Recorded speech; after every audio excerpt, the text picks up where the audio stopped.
रुका रुका, कहाँ भागता रह तू हो? ए तू के हो? अरे माई रे माई, तू भुला गइला? अभी सब लोग के बिटरो तनी अब फिर तहर करतूत बताओ तनी। रे रे रे कथी बताई बेरते हैं? सब तहर लीला। ए हमर कौन लीला बारे लीला? अच्छा कल छोड़लू कि नहीं कल? छोड़। अरे कहाँ भागता रह? रुका ना अभी, तू रुक। चल जा दे हमरा के, कहाँ ना कहाँ से ले, चल जा दे हमरा के। अच्छा रे काहे ला हल्ला होता हो? हल्ला ये बजना बजी कथी ला होता? अरे चाचा, ये हमरा से 6 साल से बतियालन, आज जहाँ बुलाओ वहाँ जातनी हम मिले। अभी कहतन कि तारा के जानते नहीं की हम। ए चाचा ई के जाने कहाँ कहिए कौन ही हम एकरा के जानतो ना कि आके मैं झूठ मूठ के कालर पकड़तिया मोबाइल छीन लेलस हमर। अच्छा तू नहीं खा जानत? आ हई पेट में जन बबुआ पलत ई के कर ह? ए हम नहीं जान के कर ना जान ना पहचान, हम तोहर में दे मोर मोबाइल दे। अरे अभी मोबाइल तबे देहब जब तू हमरा से बियाह करबा, ना तो तारा घरे जाए आ पूरा गांव में हल्ला कर दे।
रे ते कौन है रे? ए चाचा हमें के नहीं खींचिन, सही कहता नहीं हम ना। ये चाचा इनकर संगतियो देखले वालो हमरा से मिलल, पूछ ली। प्यार के निशान तोहर पलता पेट में, होने वाला बानी हम बबुआ के मामा।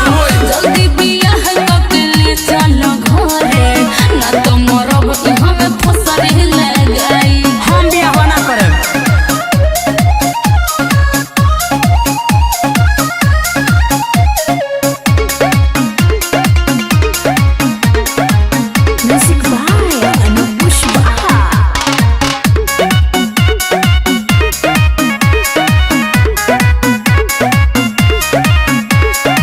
हमरा से बड़ अभी बारे दुगो भाई, बाबूजी दी है हमें घर से भगाई। उससे हम का जानत है? ओबरे ना बुझल तोरा? भूल गइल खाइल क्रिया हमारा का साथ में, मिले के बुलावत रहलो आधा रात में। सीधा साधा बानी हम लइका कुंवर काठी बोइबे हमें फसवाई। ए का झूठो मोटे का परेशान कइले बाड़ू? हे चाचा हमारा बियाह लागल बा, जाय दिलो ना। का बियाह लागल बा? बियाह होई तो हमरे से होई ना, तो केहू से ना होके दे। प्यार के निशान तोहर पलता पेट में, होने वाला बानी बबुआ के हम। जल्दी बियाह करके ले चल घरे, ना तो मरब इहां में फसरे लगाई। बात के समझ, फसरे लगाई, फसरे लगाई।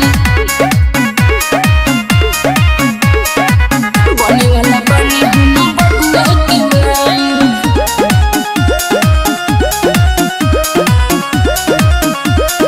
फसरे लगाई, फसरे लगाई, फसरे लगाई। ले ले बानी चुमा बाकी कोइले नहीं की गलती। झूठा। चाचा हो लड़की ई तो झूठे बोलती। भाई बकरिया बोला क्रिया हमरा मांगल बा। ससुला ले याद नहीं मिली दहेज हो, करे के पड़ी हमसे कोटो माया रेज हो। राहुल रस के सब जाना तारे बात उना हो के हां बोलावा।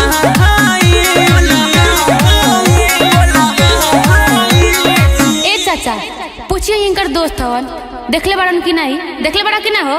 का रे बबुओ ये बात सही है? हां मिलत ला हम देखले बानी, झूठ बोलता रहन। देख ली कनिया नु कनिया की ना सच हो। ए भौजी ता सेनुर ले आओ तो मांग भरवा एकरा से। अरे बाप तू तो सेनूर लेकर तैयार है बाड़ू। अरे मांग भर शादी करे जाको सबके सामने आ घरे लेके जो सुन कोनो दिक्कत अगर हो गई नु तो समझ ले बाबू कोर्ट कचहरी के चक्कर इतना लगवाए कौन दफा लगाम तो समझ लिए प्यार के निशान